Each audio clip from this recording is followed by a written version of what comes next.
Hey guys, it's Lotus and welcome back to another video. Today we're going to continue on with our read-along of Guardian. Let's jump right into it. Chapter 29. The wind begins howling again. The temperature plummets and the snow on the ground is whipped up. The gale attacks their faces like sharp knives. Zhao Yunlan's slender figure disappears in the whirling wind and discolored world, his torchlight as weak as a firefly. 20 minutes later, he still hasn't returned, and Shenwei can't sit still any longer. "Don't move, and don't get out of the car," he says to the students. "Hand me the torch. I'll go look for him. It won't take long." "Professor," the class captain says, worried. "Could something have happened?" Shenwei pauses. In the dim light, his expression is concealed behind his glasses. He says in his regular gentle voice, "No, I'm here. How could I let anything happen to him?" He wraps his clothes around him tightly, pushes the door open, and strides off. The class captain stands dumbfounded for a bit. Then she says to the bespectacled boy, "That wasn't what I meant. I was asking whether something happened ahead, and whether our cars can keep moving." Little Spectacle says, "I know." The two students stare at each other. In this horrifying moment, they feel they've realized something. Well, something they really shouldn't know. Coarse bird cries echo off the steep mountain walls. Shenwei wipes his snow-covered lenses and looks ahead. He sees a bird amidst the endless snow. It seems to be a crow, but much larger than regular ones. It has long, thin tail feathers, and its blood-red eyes look straight at him. It doesn't seem frightened at all, just interested in Shenwei. With some difficulty, he takes a few steps forward. Initially, the crow looks at him quietly, but then it tilts its head and screeches, beak pointing to the sky. Then it closes its eyes and bows down, beak almost touching the ground, as if mourning for something. The gale whips up a veil of snow. Shenwei feels like he's about to freeze, like his blood will stop flowing and solidify along with his nerve endings. But his freezing nose miraculously still works, and he's able to pick up a scent. It's a bad smell, but not too bad. Something's decaying deep beneath the snow. He stops abruptly, staring at the white patch of snow in front of him. A small mound like a molehill, bulging out just a little, darts about under the snow in the direction of the mountaintop. Something is moving underground. Shenwei's mind goes blank. For an instant, he forgets who he is. His hand twitches, veins standing out on the back of it, and his dark eyes grow frighteningly fierce. Under his gaze, the snow boils like water, surging ever higher, and the things hidden underneath are about to emerge. Just then, a voice comes from behind him. "Didn't I tell you to wait in the car? Why did you come out?" Shenwei is startled. The bloodthirst in his eyes disappears at once and is replaced by confusion. Before he can turn around, his body is wrapped up in something warm. Whether Zhao Yunlan really doesn't mind the cold or is gritting his teeth to show off, he has wrapped his coat around Shenwei, transferring his body warmth to him. Zhao Yunlan's freezing face wears an exaggerated but warm smile. "You came for me?" "Don't answer him! Don't answer him!" A voice frantically screams in Shenwei's mind, but as if under some compulsion, he nods. Zhao Yunlan gives a low laugh and slings his arm around Shenwei's shoulders, almost like an embrace. They're about the same height, so when walking, they are constantly about to trip over each other. Zhao Yunlan simply clips his flashlight to his collar and takes Shenwei's hand. Shenwei strains a bit, but Zhao Yunlan just grabs hold of him even tighter. "Don't move around so much," Zhao Yunlan says softly in his ear. "Watch your step. It's slippery." The bird ascends abruptly, circling them twice, and soars away into the distance. "Don't look," Zhao Yunlan says. "That's an obituary bird. Old people will tell you crows that are particularly big and have long tails are obituary birds. They only appear when there's a big disaster, and they're a sign of bad luck." He doesn't wait for Shenwei's reply, but frowns, giving him a meaningful glance. Pretending to be at a loss, he tries, "That's strange. How are your horoscope readings? Why do you always bump into these kind of things?" "What happened?" Shenwei obviously doesn't want to dwell on this and diverts his attention instead. "Oh, I took a look." Zhao Yunlan swallows his suspicions and continues. We probably have to find a place to stay the night. The road ahead is blocked, I suspect by an avalanche, he says while trying to open the car door. His hand is already frozen numb, and he struggles to pull the handle. Shenwei opens the door for him. Get in. Get yourself warm. The heating in the car is making Zhao Yunlan dizzy. He frowns, rubbing his forehead, and takes a piece of chocolate that the girl hands him.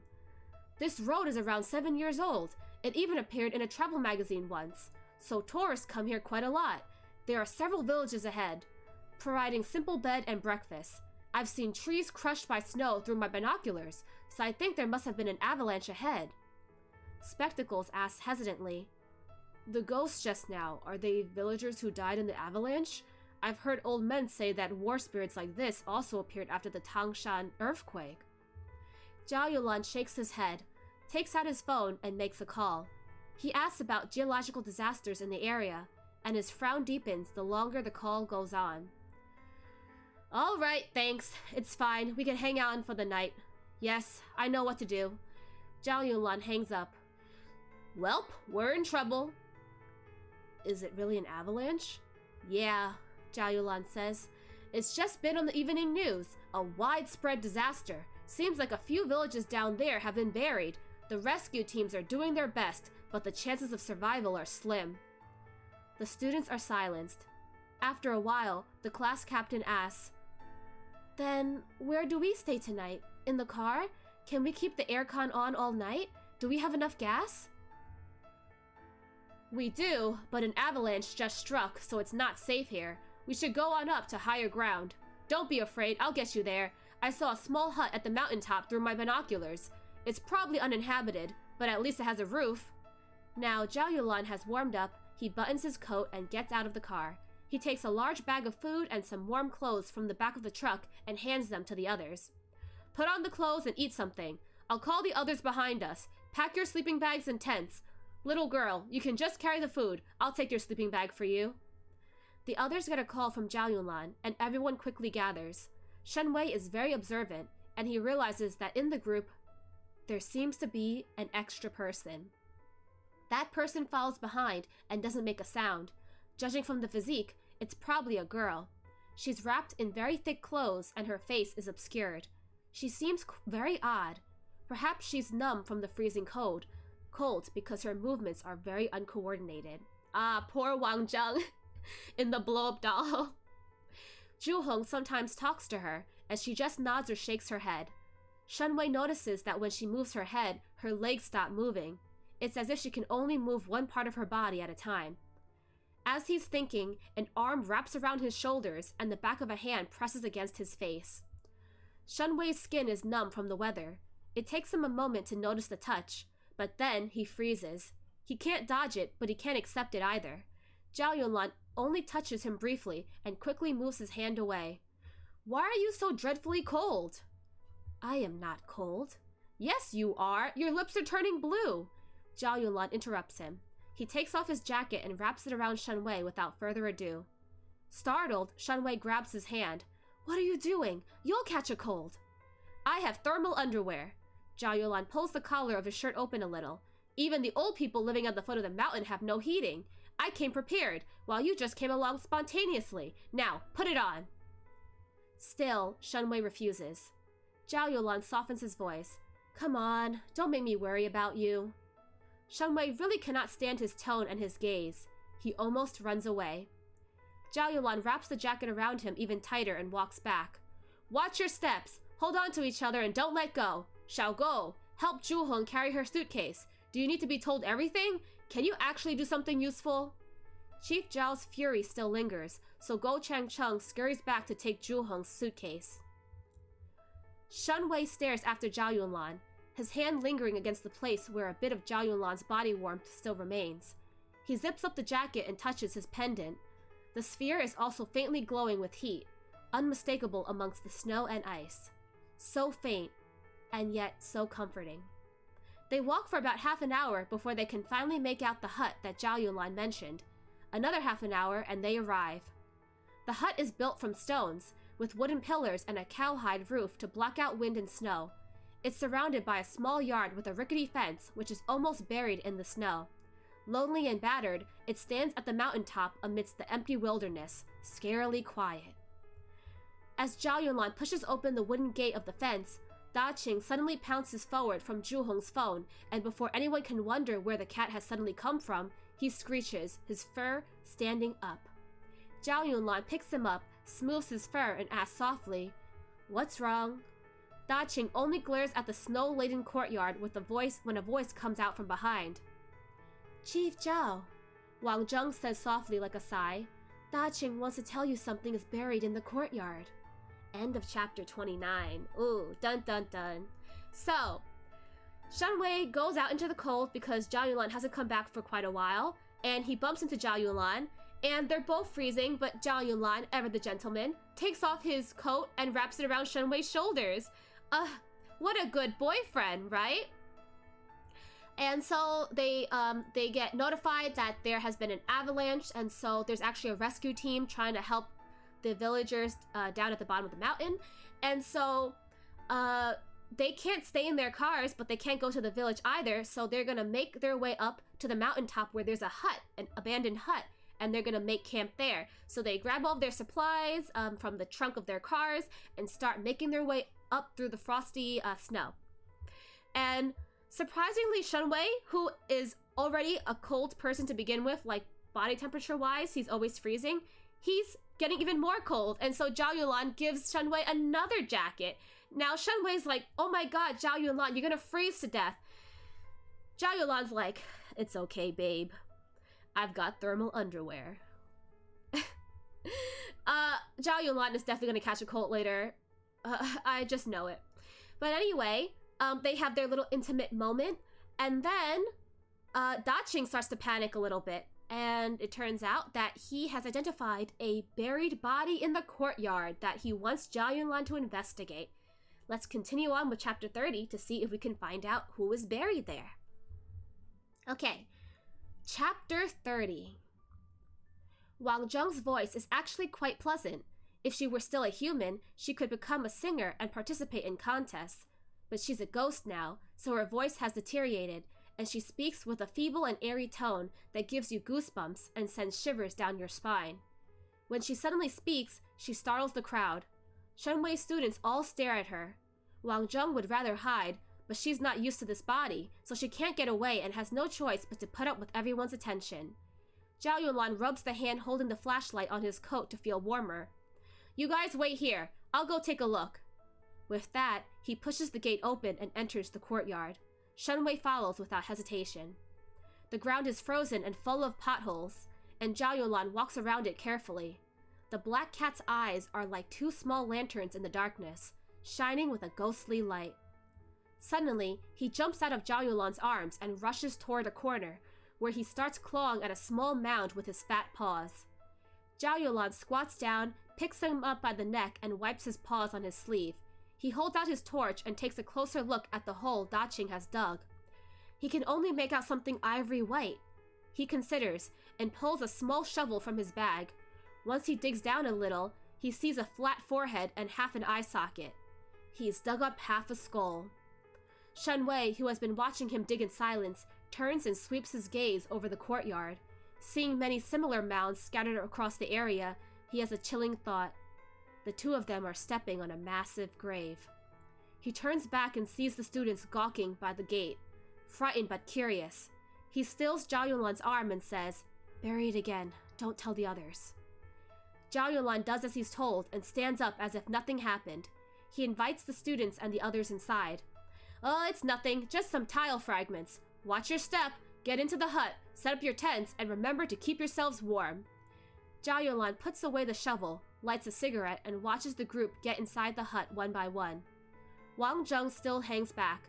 She stops next to Zhao Yunlan and whispers so only he can hear. "You saw it, right? There's more than one layer." Zhao Yunlan feels his scalp tingling. He lowers his voice. "F me, I have never seen so many layers before. If we stay here, will they complain to the authorities? Nothing we can do about that, though. Our cars can't get up here, and there's nowhere else to stay. If we let those tender blossoms camp outside, they'll freeze to death." "It's quite the taboo to stay here." Wang Zheng hesitates. "I'll tell them later. As long as we do the rituals, staying for one night shouldn't be a problem. Zhao Yulan nods and urges her. Be quick. Wang Zheng counts her steps as she walks outside. Then she walks backwards by 2 steps, turns around, and kneels on the ground. With her hands above her head, she performs a full kowtow towards the courtyard. The students gawp. Shen Wei tells them to stay quiet and stand back, because he has realized Wang Zheng's fingers are plastic, and her hair is made of nylon. It seems that what's kneeling there isn't a real person, but a plastic mannequin from a shopping mall. Of course, Professor Shen is too pure to think of other possibilities. Zhao Yulan leans against the wall and watches Wang Zheng. She's kneeling in the doorway, quietly muttering in some unknown dialect. The others don't understand. They can't even figure out how many syllables make a word. All they hear are notes flowing out of her mouth like water, echoing through the courtyard and seemingly awakening some ancient spirit, which can stir the deepest part of the human heart. Every single person in the hut feels it, even Shen Wei's students. The youngsters can't help but solemnly bow their heads, except for Zhao Yunlan, who's still smoking and is standing there with his face blank and indifferent. Zhu Hong walks forward after Wang Zheng is done and softly asks, "What was that?" Ancestor spirits. Wang Zheng stands up and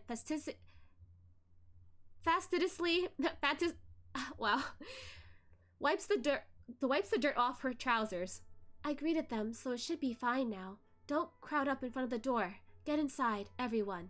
Remember, don't throw rubbish in the courtyard. Say greetings when you go out, and if you need the toilet, walk further away. The wind and snow are howling. Nobody wants to go outside and freeze. But today they've experienced so many incredible things that they've started to be afraid of committing a taboo. After hearing what Wang Zheng has said, they hurry back into the hut with relief. It's simple and crude inside, but at least it shelters them from the wind. When everyone is inside, Wang Zheng, still out in the courtyard, turns to Zhao Yunlan and says softly, Chief Zhao, you've been able to see from birth. You're born to be with things that people don't believe in, to know the existence of ghosts and gods. But when you pass by shrines or temples, you never show any sign of respect. I heard that you've entered the Jokhang temple 3 times, which all worshippers dream to visit. But when you saw the golden Buddha, you just nodded and didn't kneel. That's inappropriate. Zhao Yunlan flicks some ashes onto the windowsill without a care, and smiles while nodding.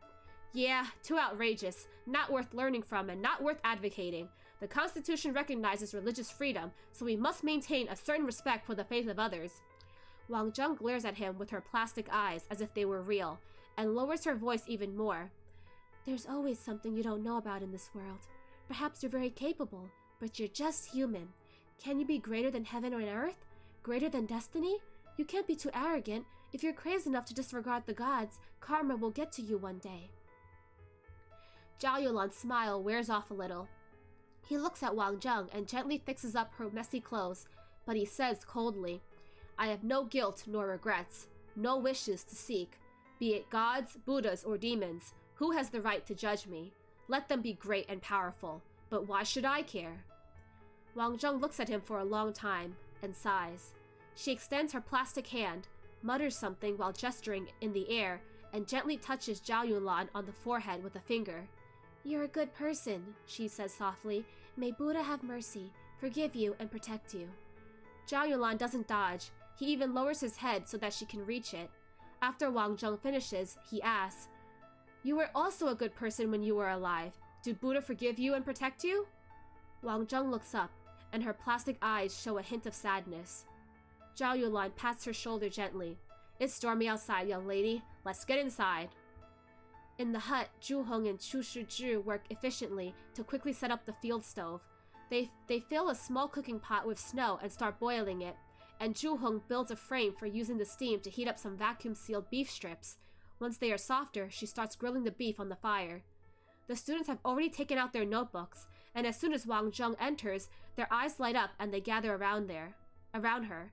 A boy, tall and thin like a bamboo pole, says hesitantly, Miss, would you mind if we asked you questions about the customs of this hilltop settlement? He glances at Shen Wei after saying this, and realizes the teacher is frowning. He frantically adds, Sorry, I mean, only if it's appropriate. If there's any taboo we don't know about, please don't get mad. Wang Zheng sits down beside the small stove and says softly, No problem. She hides her hands in her wide sleeves and picks up a chocolate ball. It's a small and beautifully wrapped treat. She really wants to try it, but she only plays with it and stares at it resignedly. The class captain quickly picks up another treat and hands it to Wang Zheng.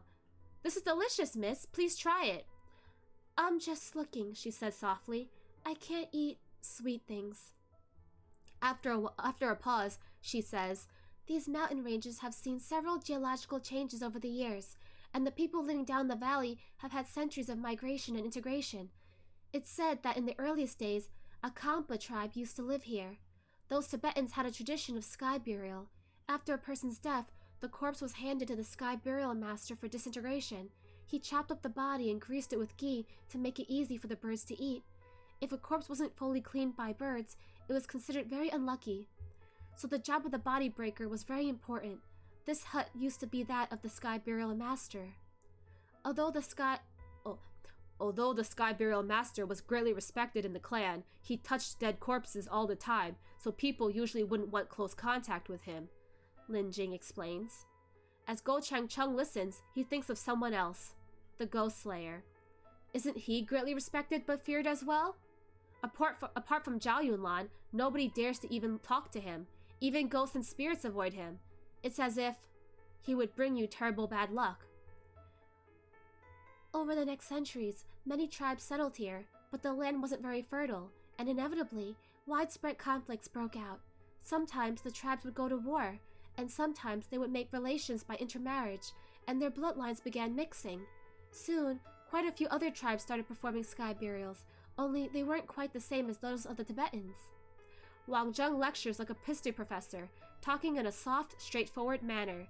It might make some people drowsy, but Shenwei students are used to this discipline. They eagerly rub their hands together and frantically jot down notes. Zhao Yunlan gobbles some jerky, drags his sleeping bag next to Shenwei's to get a nice view, and starts napping. End of chapter 40. Okay, so after following Da Qing, they dig up the mound and discover that they are standing atop a mass grave. It's a tribe that has been buried under this land. So they're all kind of freaked out, but they don't really have a choice, so they all set up camp inside the hut, and Wang Zheng performs a bunch of burial rituals and communications with the ancestors to protect them and to not get mad. And then she warns everyone to not break any taboos and to be really careful and respectful while walking around this area. And then the students are in awe of Wang Zheng because she seems really learned and really informative, so they decide to ask her about more of the traditions, and she ends up telling us a little bit about the tribal history of this land. I'm assuming this is probably also related to the tribe that she is from, and we'll probably learn more about her and her tribe's downfall in the coming chapters. But that's all for today. I hope you guys enjoyed listening, and I will see you guys next time. Bye-bye!